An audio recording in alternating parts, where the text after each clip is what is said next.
Ex-cons of Reddit. What's the worst thing that happened to you while doing your time? Serious replies only, and some pretty messed up stuff ahead, so fair warning. Did 7 in Pennsylvania State Prison. Saw a guy who was accidentally cleared by psych to be in general population go out to yard to try to cut his own head off with the razor wire. It was morning yard, not a lot of people out, and he sprinted towards the fence as soon as he got out there. We all thought, oh crap, we've never seen someone try to get over these forests of razor wire, but then this guy turns around with his back right up against the fence, cops coming from 3 directions yelling into their radios, and he loops a circle of razor wire around his neck and starts sawing. A waterfall of blood. Cops froze, everyone froze. That was really unexpected. They told us he lived, but screw me if I know how. Since you're asking, it happened at SCI Somerset, down in the lower yard. Yes, most of the razor wire is up on top of the fence, but there's a single run about 8 feet up the face of the fence. Maybe to just discourage you from testing out the rest of it. He found this one section in the corner of the yard where the fence makes a bend, where that run was sagging down enough he could reach up and grab it. I always thought the pain reflex of holding on to razor wire would have made him stop, but nope. The craziest part is that prison can be months and months of literally the same thing over and over, like everything's painted the same color, then that guy's over there trying to cut his head off. Oh wait, huh? Like that. And prison doctors suck so hard. Probably gave him ibuprofen and sent him on to the hospital. He did it because he was crazy. The first day I was assigned to a new unit after being sentenced, DUI 90 days. I got put in a 5-man cell. It wasn't my first time locked up, and I'd been in the jail a few weeks, so I wasn't too nervous. The guys were cool to me all evening. All 4 had done time before in much worse prisons. They were all playing cards, and I didn't know the game, so I sat on my bunk reading. They started off saying weird, cryptic gay stuff, random stuff regarding Vaseline and who was cute on the block, etc. It ramps up over the course of an hour, then they start playing strip poker. Meanwhile, I've been hearing every word they say and studiously ignoring it. They got bored of being subtle and began saying awful stuff about screwing each other. I ignore everything, while secretly getting scared that they're going to do something to me. Eventually, all 4 got up, shirtless, and they trapped me on my top bunk and started grabbing at me. I yelled, "What the heck?" And they collapsed in laughter and spent the next 48 hours telling everyone who'd listen. TLDR, new guy in 5-man cell, they pretend they're gonna gangbang me. I suppose seeing people getting taken advantage of all the time and then not caring was the worst. New guys coming in and getting ripped off on trades and stuff. People with social/developmental issues just getting their food taken from them. Also, the psychology of people without goals gets weird. What was worst was just becoming part of that world. There are so many people there that have their rights taken away from them on a regular basis and don't care anymore. They choose to place value on being able to make others fear them. They stop thinking about the world beyond the walls and just get all wrapped up in the weird culture of the place. There was a day I was feeling proud of myself because I was running around organizing contraband trades, setting up poker games, and owning things like hardcover books and the only dice in the place. In that moment of pride, I realized I started to lose my mind. It's honestly hard to remember the months in there because most of the time, nothing's freaking happening. Nothing. You've read until you can't stand it. You've slept all you can. You can't play cards because your cellie is sleeping. So you stare at the ceiling and wait. It's so weird to realize you're doing the equivalent of time out for months. You're not waiting for 5 minutes, not waiting for 5 hours. You're waiting for a day that is months away. Just waiting. TLDR, it's like being in a DMV with a bunch of idiots and your number isn't up until next January. A user reminded me of the other thing that was awful on the human psyche. You're not really a person in there. You might have people that care about you on the outside, but they're still living their lives. The guys you play cards with are just trying to pass time, just like you. The officers don't care. You're just another pain in their neck. You just wear the same linen pajamas every day and just exist. 12 months on the inside. Very first day in prison. Very first day. I was in line for supper and this big guy comes up behind me, squeezes my butt, and whispers in my ear, "Are your panties wet?" Scared crapless, I turned around and the guy jumped back and said in a friendly tone, "Oh, my mistake, mate. I thought you were someone else," and left the line. I still laugh about it to this day, but during the time it messed with me. Actually, he was a big solid who did honestly mistake me for his boy. I did 3.5 years in Texas prisons. I believe that the worst story I can recall was my first full day in a state jail facility, used as a transition center for up to 2 years before one is sent to a real prison in Texas. A guy came up to me asking if I smoke cigarettes. I didn't, but thought, why not? So he told me to head to the gym when that time came later that afternoon. We went to the gym and fired up a cigarette while we walked around the basketball court. As we were walking around the court, we approached the universal gym machine where a variety of people were using the various pieces to work out. The guy who offered me the cigarette advised me to follow him to the other side of the basketball court and to stay away from the universal gym.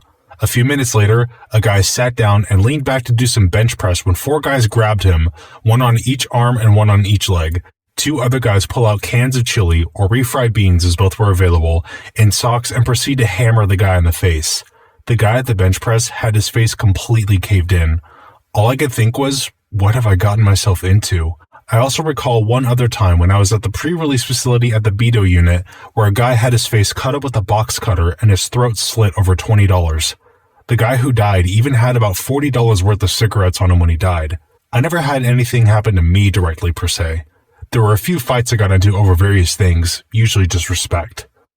Processing into LA County Jail just after the first showers. Everybody is lined up to proceed to the next stage of processing. We were told to leave our towels in a pile on the floor and step forward when your name is called.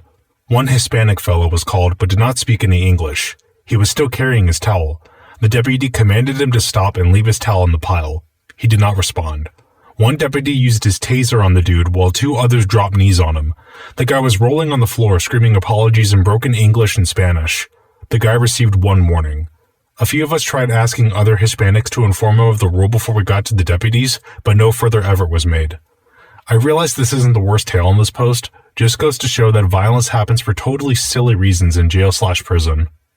Been in that shower line before. Nuts to butts, they scream at you. Smells like balls, sweat, and hangover. Worst imaginable place on earth. I remember I was housed in Old County, a dingy, cockroach-infested, overcrowded, dirty section of LA County. You could wait up to 5 days just for a bunk, just sleeping on a concrete floor, eating bologna sandwiches. No blankets, no pillow, nothing. Once my bunk was available, they took me upstairs with 10 other people in the gang module. The cells are tiny, built to fit 2 inmates that pack 6 to 7 guys in there. The 7th person has to sleep on the floor. You get showers every 2 days, so a lot of guys shower in the toilets. While we were in the holding area, I saw them take out a body wrapped in a set of bloody sheets with the bloodied bunk mat not far behind. Apparently he was a blood that was thrown into a cell with Crips. Freaking nuts.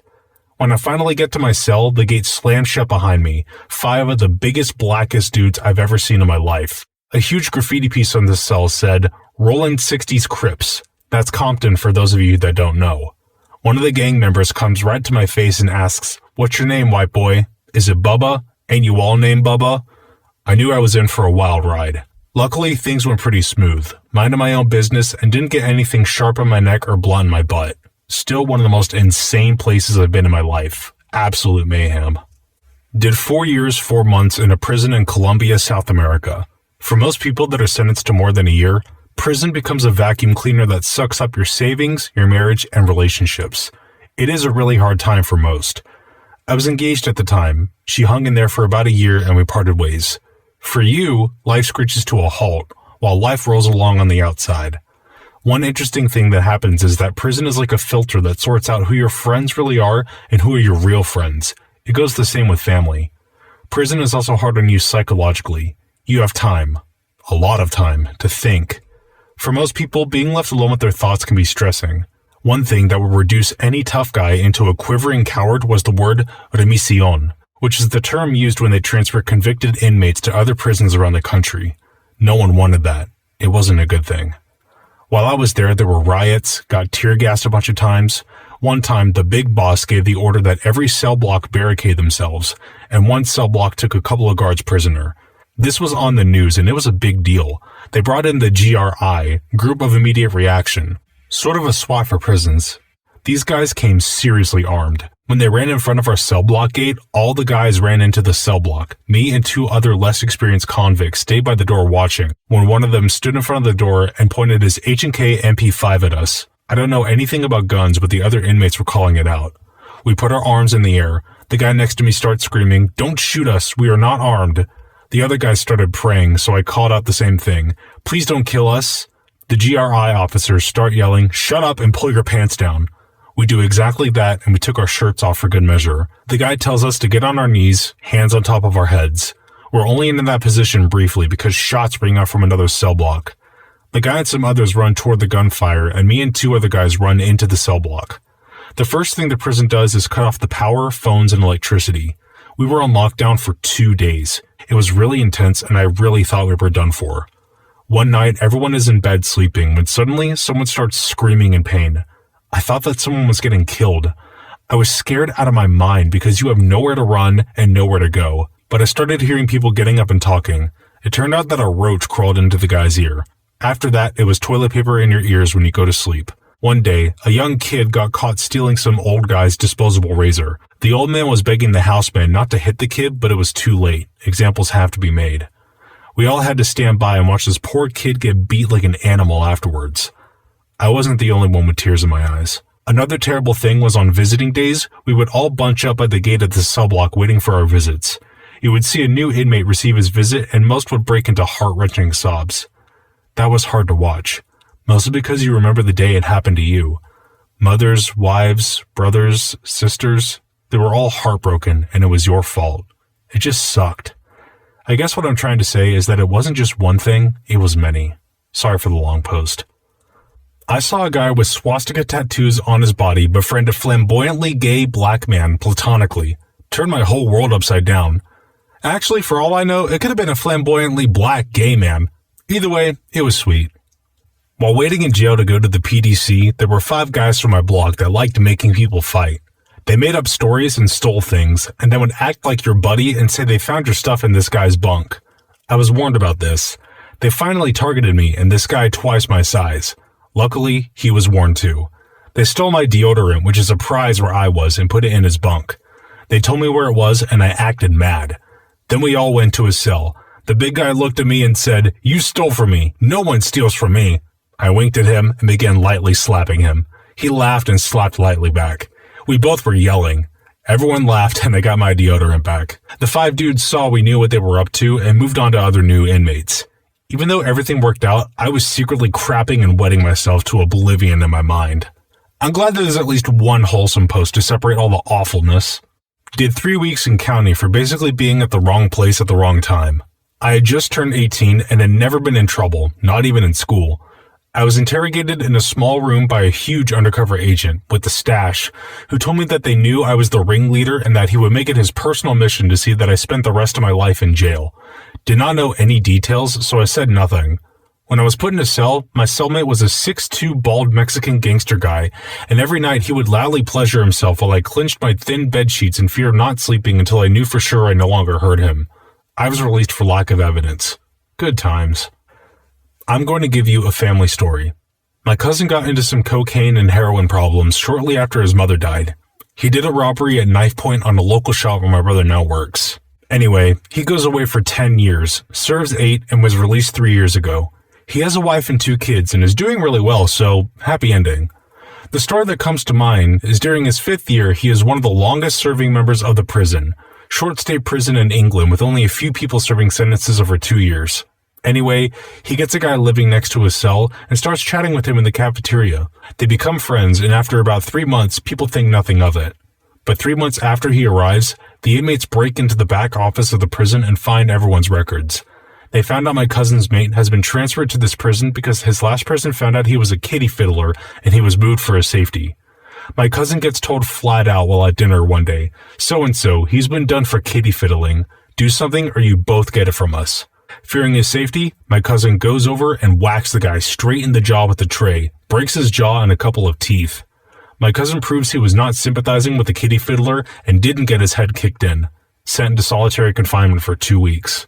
This isn't something that happened to me, but it's something I observed while in. My life was uneventful in my time, which was only about 4 months, and only during nights because I had multiple releases. Anyway, our jail was divided into sides and floors. The higher up you were, the worse of an offender you were. 1L was the floor with the men with releases or protective custody. 1R was women. Up through 5R and L were serious violent offenders. 1L was 12 individual cells, about 5 by 8 feet, surrounded by a larger cage, 1 TV in the dead middle. Our floor got the new arrivals who mostly, myself included for the first 2 months, had to sleep on rubber mats in the floor. One day, a young black man whom I knew from childhood was moved onto our floor. He'd been in the system since about 12. He had finally been granted work release. The guards hated him. All the guards were white. They didn't pull any punches. This was the year 2000. He was about 19 at this time. The night they moved him in was uneventful. The next morning, his release was for 6 a.m. to be at work at a restaurant at 6:30.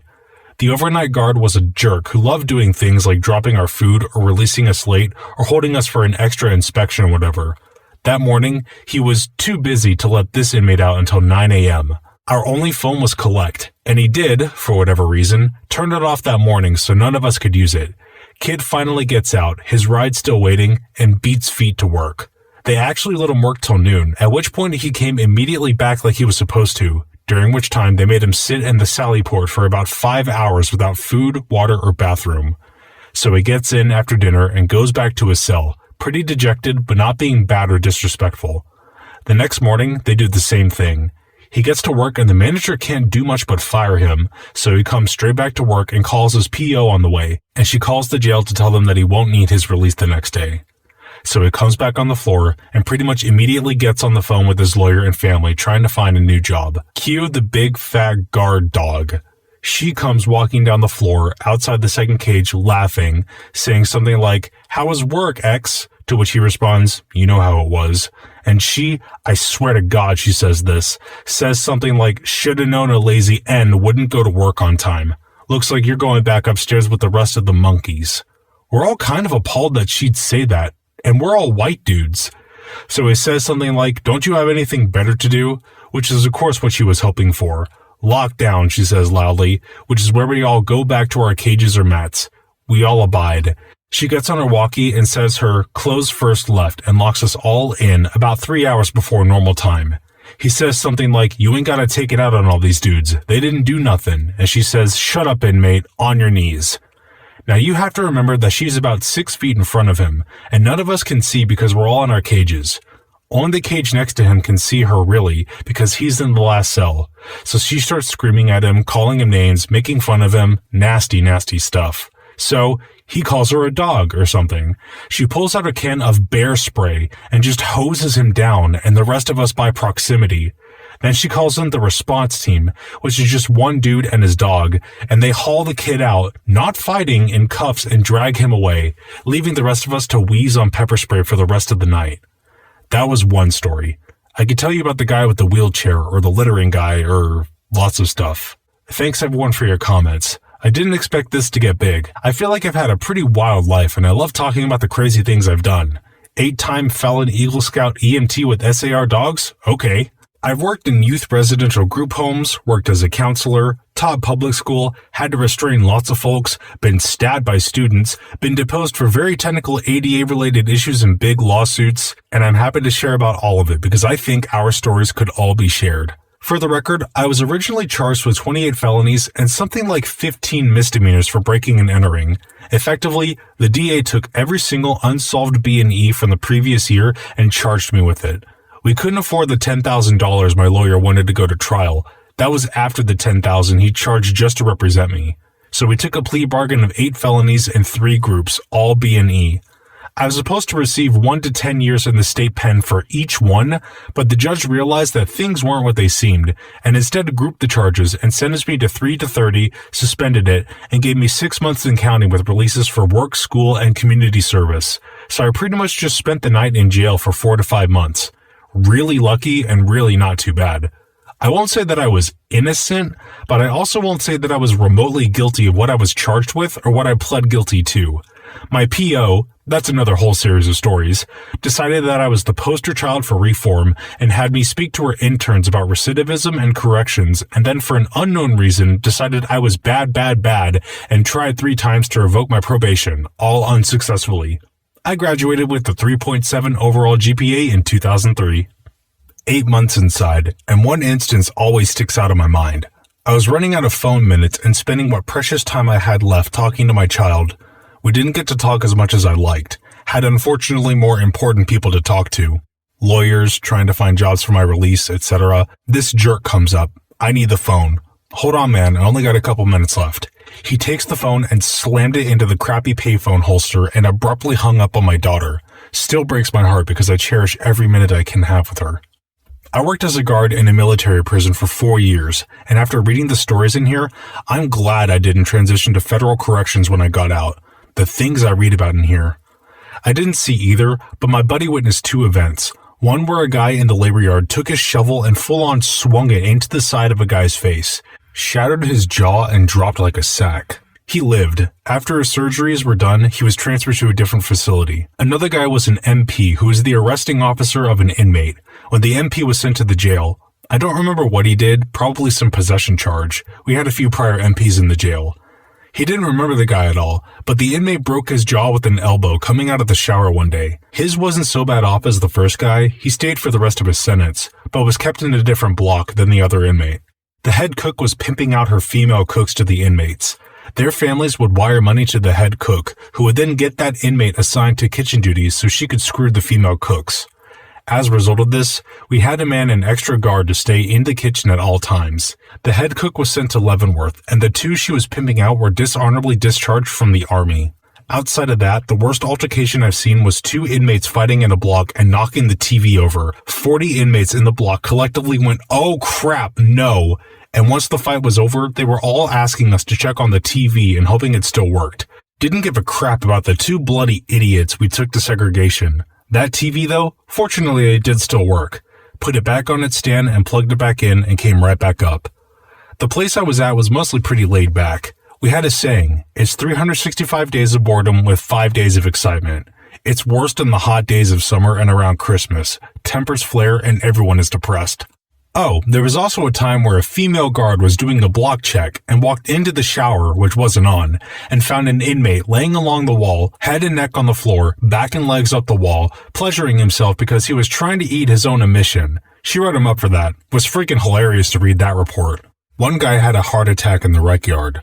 One of the inmates we had was a ranger medic. He was there because his chute line got stuck jumping from a plane and he shattered his jaw. Seems like there's a trend. And when he recovered, he had permanent jaw pain. Since he was a medic, he kept writing his own narcotic prescriptions so he wouldn't have to see the doctor, which is a big no-no. So he was sent to jail for drug abuse. Anyway, when the inmate had a heart attack in the rec yard, we sent a newbie private to run up to Delta Block for this inmate because he was the only one the guards knew had any experience with this kind of stuff. When the paramedics arrived, he gave a full account to them of everything that was going on and very well could have saved that guy's life. I spent a short amount of time in a county jail. The first morning, they came and handed out those small cardboard cereal boxes that come in variety packs.